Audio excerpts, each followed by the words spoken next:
Assalamualaikum warahmatullahi wabarakatuh. Yang saya hormati kepada Ibu Disa Nurhidayanti, MPD selaku dosen Fisika 2, dan teman-teman yang saya sayangi. Saya dari kelompok 4 akan memperkenalkan anggota saya sendiri, Nia Dwi Rahayu. Saya Wulan Agustin. Perkenalkan, nama saya Sarwaraga Ramdhani. Saya Mahendra Wijaya. Dan Maulana. Nama saya Aldi Garenito. Nama saya Rangga Saputra. Saya Rejari Aldi Irawan. Saya Heliansyah.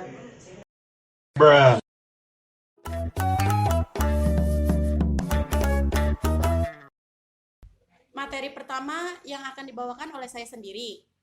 Saya di sini akan menjelaskan potensial listrik. Apa sih potensial listrik itu? Nah, di sini saya akan menjelaskan potensial listrik itu apa. Jika kita tempatkan sebuah partikel bermuatan dalam ruang yang mengandung medan listrik, maka partikel yang mula-mula diam akan bergerak. Ini berarti partikel mengalami pertambahan energi kinetik yang semula 0 menjadi tidak 0. Pertambahan energi kinetik ini hanya mungkin disebabkan oleh dua faktor, yaitu satu, ada kerja luar yang bekerja pada muatan. Yang kedua, ada energi lain yang mengalami pengurangan. Jika tidak ada gaya luar yang kita berikan pada muatan, maka pastilah penambahan energi kinetik dibarengi oleh pengurangan energi bentuk lain sehingga energi total konstan, hukum kekalan energi. Energi bentuk lain yang paling mungkin dimiliki partikel tersebut adalah energi potensial. 2.2 Definisi energi potensial. Definisi perubahan energi potensial sama dengan negatif kerja yang dilakukan gaya konservatif. Gaya listrik termasuk gaya konservatif, sehingga kita dapat mendefinisikan energi potensial pada gaya listrik dengan menggunakan definisi tersebut. Mari kita menentukan persamaan energi potensial listrik. Misalkan muatan listrik Q berada dalam ruangan yang memiliki medan.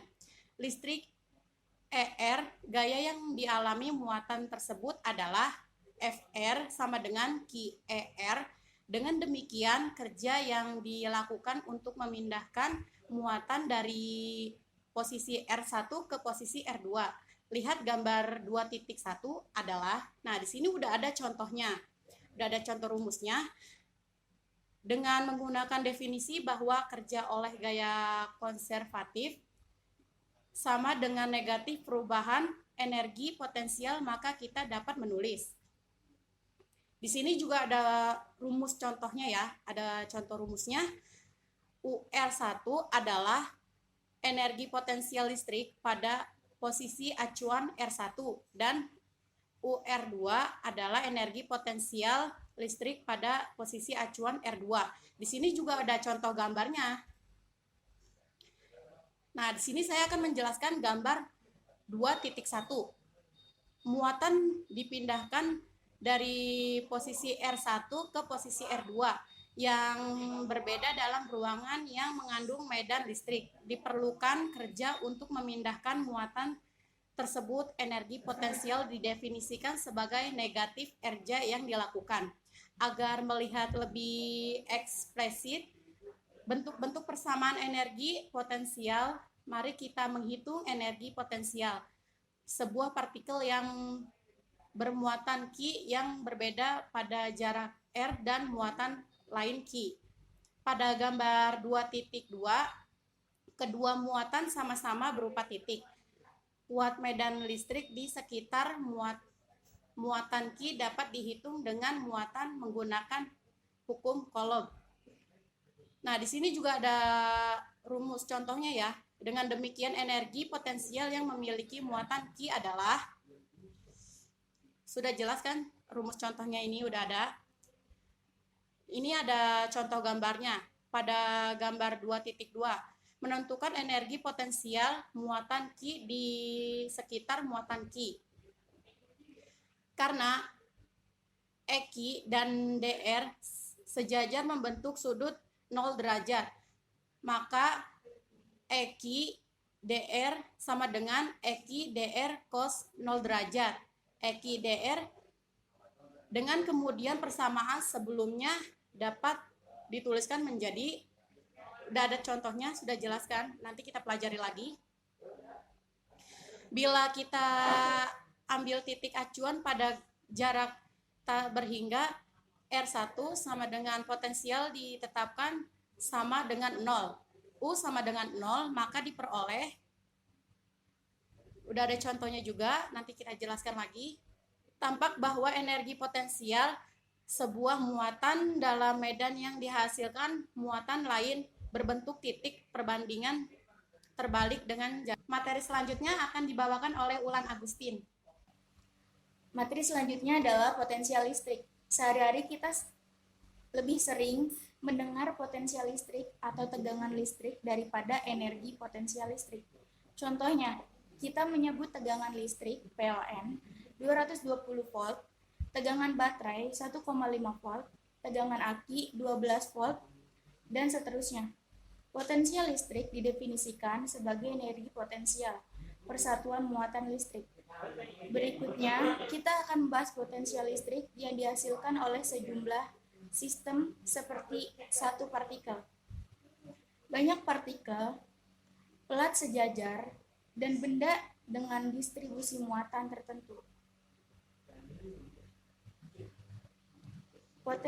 Potensial listrik oleh sebuah partikel. Kuat medan listrik pada jarak R dari partikel bermuatan Q adalah, contoh rumus sebagai berikut. Potensial listrik pada jarak R dari partikel tersebut kita hitung menggunakan persamaan 2.9. Medan listrik E dan dr sejajar, sehingga E dr sama dengan E dr cos 0 Celcius sama dengan E dr. Dengan demikian contoh rumusnya. Dengan menetapkan bahwa pada jarak tak berhingga besar potensial sama dengan 0, maka sebagai contoh rumusnya adalah di bawah berikut. Bahwa potensial listrik berbanding terbalik dengan jarak dari pusat muatan. Potensial listrik adalah besaran skalar dimanapun posisi pengukuran, asal jaraknya sama dari muatan, maka potensial listrik 0. Gambar 2.4 adalah profil potensial listrik pada berbagai posisi di sekitar muatan. Muatan ada di pusat koordinat. Kurva dibuat dengan Wolfram alpha dengan perintah plot. Gambar kiri adalah kurva potensial sebagai fungsi koordinat X dan Y. Artinya, kalau kita bergerak sekeliling muatan pada suatu bidang yang sama dengan muatan, maka kita ukur perubahan potensial seperti pada gambar tersebut.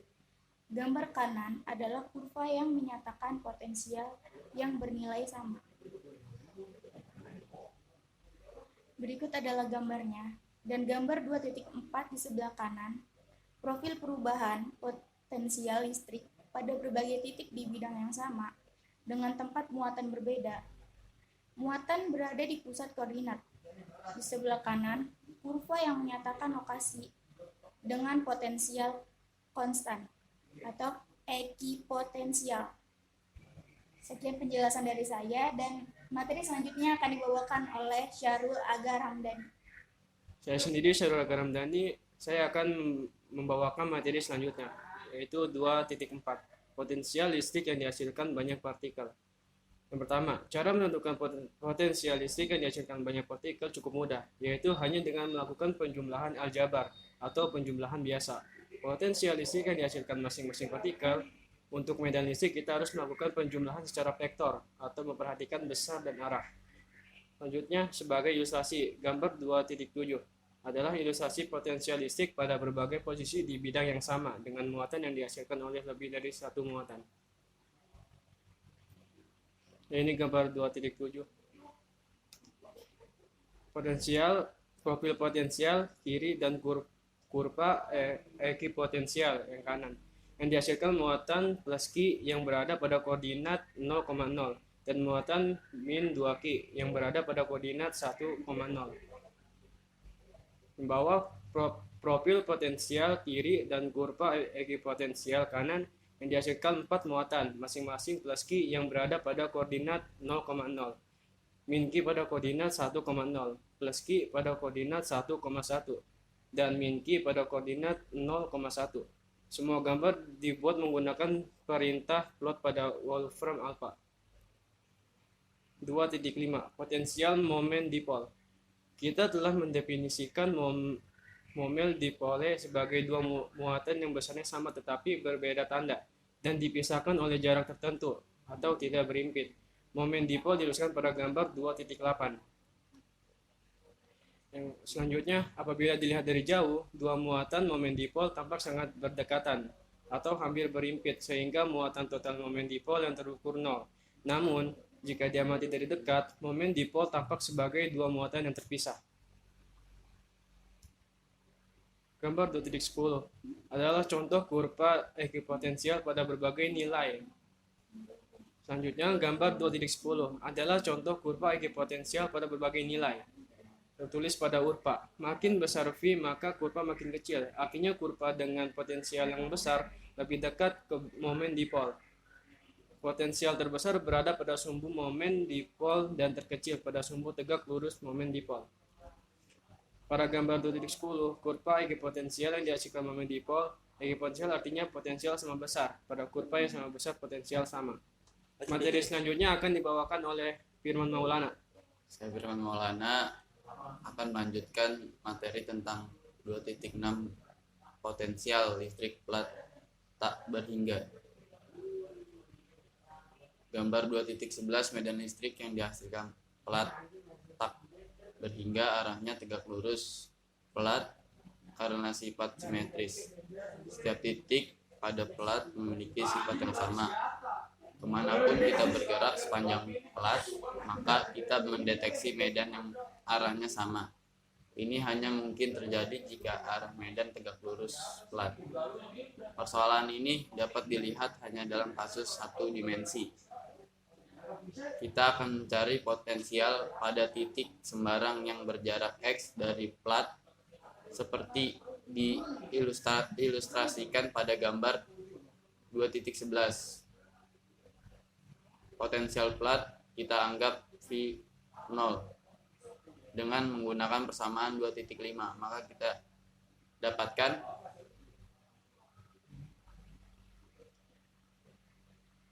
tampak bahwa potensial yang dihasilkan plat tak berhingga berubah secara linear terhadap jarak dari plat.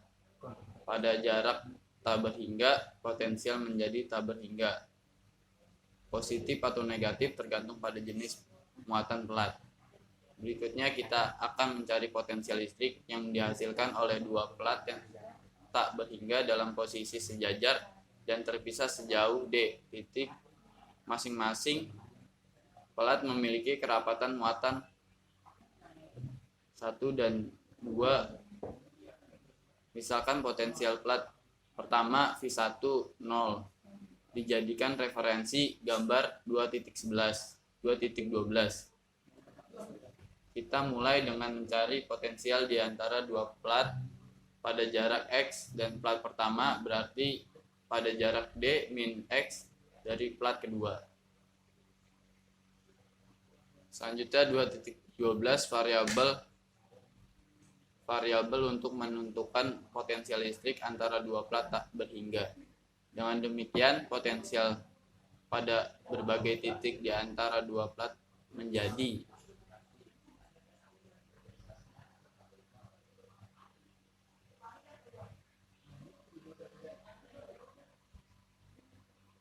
plat kedua berdasarkan pada posisi X sama dengan D, sehingga potensial plat kedua menjadi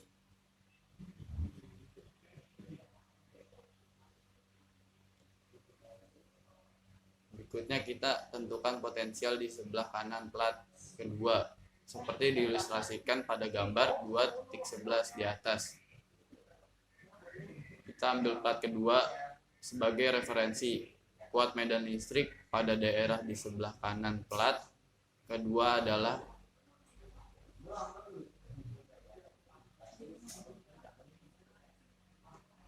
maka potensial listrik pada koordinat X di ruang sebelah kanan plat kedua adalah Vx V2 min X integer D. Atau dapat juga dinyatakan potensial V1 0 sebagai berikut. Kasus-kasus menarik adalah jika dua plat memiliki muatan yang sama besar tetapi berbeda tanda. Atau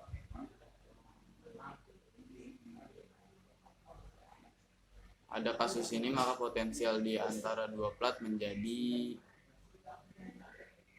di bawah. Potensial di sebelah kanan plat kedua adalah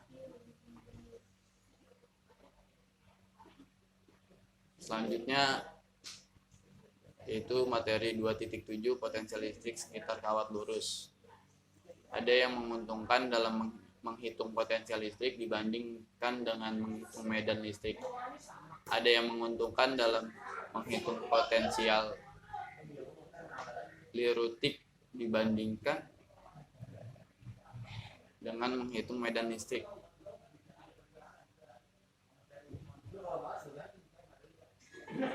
Sebagai ilustrasi untuk memperlihatkan mudahnya menghitung potensial listrik, mari kita hitung potensial yang dihasilkan oleh silinder logam yang panjangnya tak berhingga.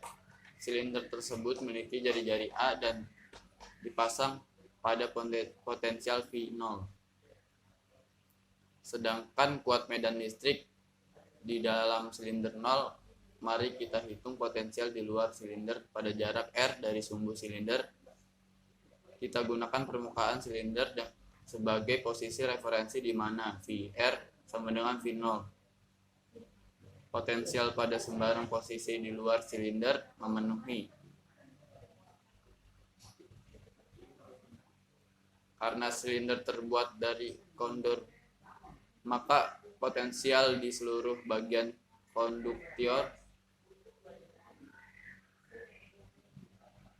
sama.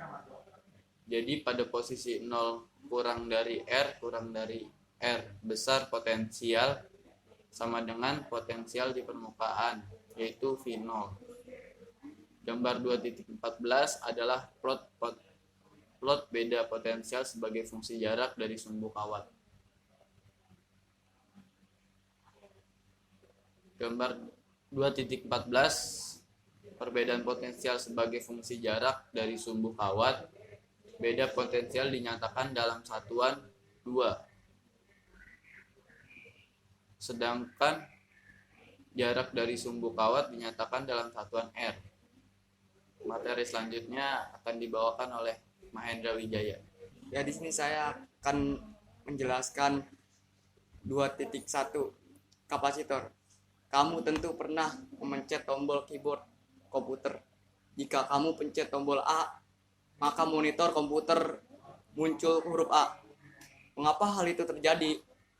Jawabannya adalah karena tombol keyboard berfungsi sebagai saklar dan sebagian kapasitor untuk keyboard. Jenis kapasitor, pencet tombol keyboard mengubah nilai kapasitasi tombol tersebut. Mikroprosesor dalam komputer mendeteksi perubahan nilai tersebut sehingga mengetahui tombol mana yang sedang dipencet. Gambar ini adalah contoh kapasitor yang dijual di pasaran. Ini contoh kapasitor yang terpasang pada rangkaian elektronik kapasitor lab. Apa sebenarnya kapasitor itu? Kapasitor adalah piranti elektronik yang dapat menyimpan muatan listrik. Kemampuan kapasitor menyimpan muatan listrik diungkapkan oleh besaran yang dinamakan kapasitasi. Makin besar kapasitasi sebuah kapasitor, maka makin besar pula muatan yang dapat disimpan kapasitor tersebut. Ukuran kapasitor merepresentasikan kemampuan menyimpan muatan. Materi selanjutnya akan dibawakan oleh Rangga Saputra. Materi selanjutnya akan dibawakan oleh saya, yaitu topik khusus 1, pembangkit Marx. Perhatikan rangkaian paralel 3 kapasitor sejenis seperti pada gambar 2.45. Kan rangkaian paralel 3 kapasitor sejenis seperti gambar 2.45. Rangkaian 3 kapasitor tersebut dihubungkan dengan sumber tegangan volt. Akibatnya tiap kapasitor menyimpan muatan Q sama dengan CV. Kemudian hubungan masing-masing kapasitor dengan sumber tegangan diputus. Tiap kapasitor tidak dihubungkan dengan rangkaian lainnya, sehingga muatan tetap bertahan dalam kapasitor. Akibatnya tegangan kapasitor tetap volt. Asumsi tidak ada muatan yang bocor. Pada kondisi ini, tiap kapasitor dapat dipandang sebagai sebuah sumber tegangan dengan tegangan volt. Jika kemudian 3 kapasitor dihubungkan secara seri, maka seolah-olah kita menghubungkan secara seri 3 buah baterai, di mana satu baterai memiliki potensial volt. Akibatnya potensial total yang dihasilkan menjadi 3 volt. Inilah prinsip kerja pembangkit Marx. Gambar 2.45. Kapasitor dihubungkan secara paralel pada sebuah sumber tegangan. Hubungan paralel kapasitor diputus secara bersamaan dan secara bersama pula dihubungkan secara seri. Akibatnya dihasilkan tegangan yang sangat tinggi yang nilainya sama dengan jumlah tegangan semua kapasitor saat dihubungkan secara paralel. Materi lanjutan sebelumnya akan dibawakan oleh Alingga. Saya Lingga Rendito akan melanjutkan materi yang dibawakan oleh Rangga. Pembangkit Marx adalah rangkaian yang menghasilkan pulsa potensial listrik sangat besar dari sumber potensial listrik yang kecil. Prinsipnya adalah memberi muatan kepada banyak kapasitor yang disusun secara paralel. Pemberi muatan tersebut dilakukan dengan menggunakan sumber tegangan yang kecil hingga kapasitor terisi penuh muatan sebesar Q sama dengan CV. Jika hubungan antara semua kapasitor dengan sumber tegangan tiba-tiba diputus, maka tiap kapasitor mempertahankan muatannya sehingga satu kapasitor berlaku sebagai sebuah sumber tegangan dengan tegangan V sama dengan QC. Kemudian semua kapasitor secara seri dihubungkan secara serentak. Akibatnya kita mendapatkan sumber tegangan secara seri di mana tiap sumber memiliki tegangan V. Berikut adalah gambarannya. Rangkaian pembangkit Marx atau switch diatur sehingga semua kapasitor berada dalam hubungan seri. Switch dipindahkan secara bersamaan sehingga semua kapasitor tersusun secara paralel.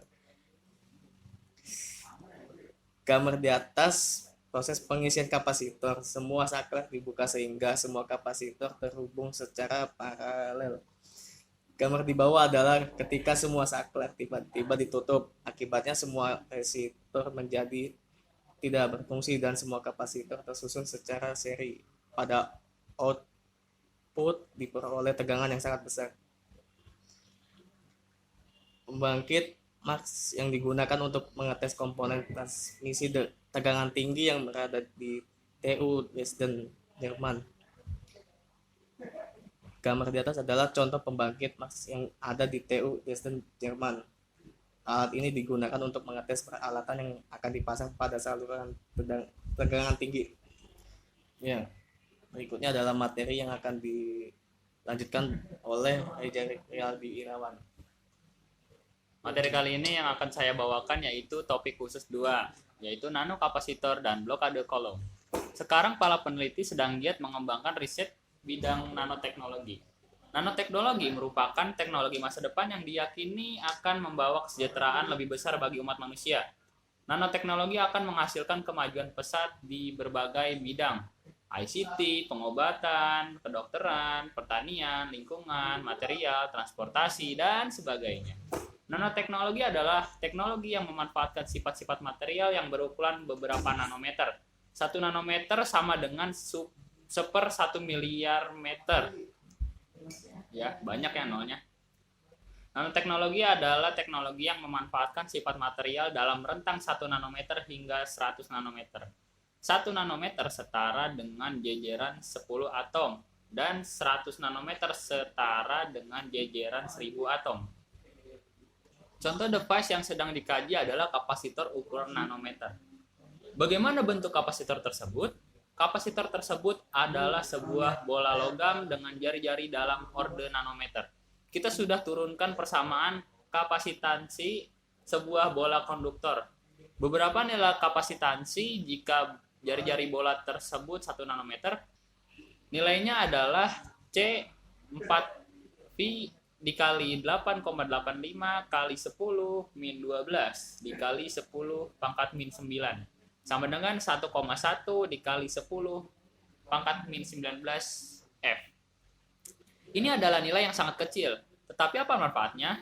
Memuatan sebuah elektron adalah E sama dengan 1602 dikali 10 pangkat min 19 C. Dengan bertenggernya satu elektron pada kapasitor tersebut, maka potensial yang dimiliki kapasitor menjadi V sama dengan min 1,6 dikali 10 pangkat min 19 dibagi 1,11 dikali 10 pangkat min 19. Hasilnya jadi min 1,44 volt. Jika elektron kedua akan ditempatkan di kapasitor tersebut, maka elektron yang sudah ada di kapasitor akan menolaknya. Jika potensial yang digunakan untuk mendorong elektron kurang dari 1,44 volt, maka elektron tidak sanggup menempati kapasitor. Setelah elektron kedua berada pada kapasitor, maka potensial kapasitor menjadi V sama dengan 2 dikali min 1,6 dikali 10 pangkat min 19 dibagi 1,11 dikali 10 pangkat min 19. Hasilnya min 2,88 volt. Gambar 248 bentuk kurva seperti disebut tangga kolom, sifat tolakan oleh elektron yang sudah ada pada kapasitor terhadap elektron baru yang akan ditambahkan dinamakan blokade kolom. Gambar 2.48 muatan kapasitor sebagai fungsi tegangan pendorong. Tampak bahwa hubungan antara muatan dan tegangan tidak lagi linier seperti pada kapasitor berukuran besar, tetapi berbentuk tangga yang dikenal dengan tangga kolom. Apa yang menarik dari sifat ini? Yang menarik adalah perbedaan muatan kapasitor satu elektron yang sudah menghasilkan perubahan potensial 1,44 volt. Kapasitor semacam ini dapat digunakan sebagai memori elektron tunggal. Tidak perlu menyimpan banyak muatan sebagai referensi data, cukup satu elektron. Materi selanjutnya akan dibawakan oleh Herliansyah. Ya, materi selanjutnya saya sendiri yang akan bawakan yaitu superkapasitor. Superkapasitor adalah kapasitor dengan arsitektur yang berbeda dengan kapasitor konvensional. Pada kapasitor konvensional, muatan listrik disimpan dalam plat konduktor yang telah ada dan tertutup. Kapasitansi yang diperoleh semata-mata ditentukan oleh geometri kapasitor, yaitu luas plat dan jarak antar plat. Jadi, kapasitansi yang diperoleh itu ditentukan oleh geometri kapasitor, yaitu luas plat dan jarak antar plat. Nah, secara teori, kapasitansi dapat diperbesar dengan memperbesar ukuran plat atau mereduksi jarak antar plat. Namun, pembesaran ukuran plat terlampau jauh menyebabkan ukuran kapasitor sangat besar. Jadi, pembesaran ukuran plat jika terlalu jauh menyebabkan ukuran kapasitor itu sendiri terlalu besar. Sementara reduksi jarak antar plat yang terlalu tipis dapat menyebabkan perubahan sifat material dielektrik menjadi konduktif sehingga kapasitor menjadi bocor. Nah, kalau pada kapasitor konvensional, material antara dua elektroda adalah isolator atau dielektrik yang berfungsi menghindari pertemuan muatan pada elektroda positif dan juga negatif. Namun pada superkapasitor, material pemisah dua elektroda adalah elektrolit. Jadi, material pemisah dua elektroda adalah elektrolit. Pada elektrolit adalah konduktor dalam bentuk cair sehingga dapat dialiri arus listrik. Nah, gambar 2.49 adalah skema superkapasitor. Ketika belum dihubungkan dengan tegangan luar, komponen utama adalah dua elektroda yaitu elektrolit dan pemisah di tengah-tengah. Masing-masing elektroda dihubungkan dengan rangkaian luar melalui kolektor yang berupa plat konduktor. Ya, ini gambar contohnya itu ada elektroda, kolektor dan juga antara pemisah ion dan ion. Gambar 2.49 superkapasitor bagian utama adalah kolektor dan elektroda di dua sisi, yaitu elektrolit dan pemisah separator di tengah. Nah, lalu apa yang terjadi jika kapasitor dihubungkan dengan tegangan luar? Nah, fenomena yang terjadi tampaknya seperti pada gambar 2.50 ya, seperti gambar yang di bawah. Fenomena yang terjadi tampak seperti pada gambar 2.50. Misalkan, kolektor kiri diberi tegangan positif dan kolektor kanan diberi tegangan negatif. Ion positif pada elektrolit akan bergerak ke elektroda negatif. Jadi ion positif dan kolektor kanan diberi tegangan negatif. Ion positif pada elektrolit akan bergerak ke elektroda negatif dan ion negatif akan bergerak ke elektroda positif. Jadi ion elektrolit positif akan bergerak ke negatif, sementara yang negatif akan bergerak ke positif. Ion tidak dapat mengalir dalam elektroda atau konduktor. Yang dapat mengalir dalam konduktor hanya elektron. Jadi ion positif maupun negatif dari elektrolit akan berhenti di permukaan elektroda. Dan ini jadi gambar contoh dari pada 2.50, yaitu superkapasitor ketika dihubungkan dengan tegangan luar. Kedua, lapisan muatan yang berbeda tanda tersebut seolah dipisahkan oleh isolator yang sangat tipis. Jadi tiap double layer berperan sebagai dua kapasitor. Nah, misalkan kapasitansi masing-masing yaitu double layer adalah C, maka kapasitansi ekuivalen sebuah kapasitor karena tersusun secara seri dia adalah C. Karena C sangat besar, akibat jarak antara lapisan muatan sangat besar, maka kapasitansi ekuivalen superkapasitor juga sangat besar. Dengan demikian, superkapasitor dapat menggantikan fungsi baterai. Kelebihan superkapasitor dibandingkan dengan baterai adalah dapat diisi dan dikosongkan dalam waktu yang sangat cepat. Jadi, kelebihannya itu dapat diisi dan dikosongkan dalam waktu yang sangat cepat. Gambar 2.1 adalah contoh superkapasitor. Nilai kapasitansinya adalah 3000 farad. 1, 2, 3. Sekian presentasi yang kami bawakan, kurang lebihnya mohon maaf. Kami ucapkan terima kasih. Wassalamualaikum warahmatullahi wabarakatuh.